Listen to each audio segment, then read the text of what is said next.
Imaginez une boîte fermée. À l'intérieur, il y a un chat, mais pas n'importe quel chat. Un chat dont la vie ne tient qu'à un fil, ou plutôt à une particule invisible. Bienvenue dans l'expérience de pensée la plus troublante de la physique quantique, le chat de Schrödinger. Dans cette boîte, il y a un chat, vivant et en bonne santé au départ. 2.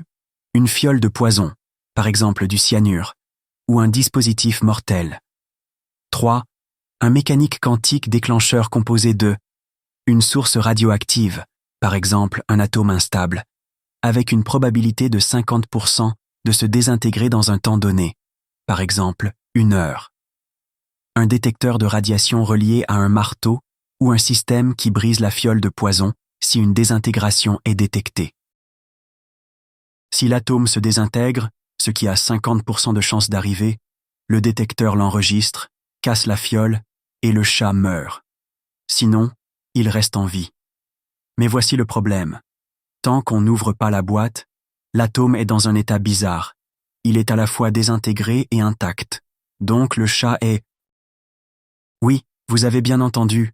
Pour la physique quantique, le chat est vivant et mort à la fois. C'est comme si vous aviez un bouton play et pause appuyé en même temps.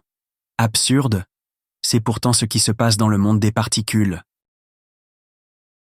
En 1935, Schrödinger invente cette expérience pour se moquer des théories quantiques, mais elle est devenue célèbre.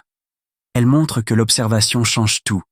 C'est seulement quand on ouvre la boîte que le chat choisit son état. Alors, réalité ou paradoxe? Les scientifiques débattent encore.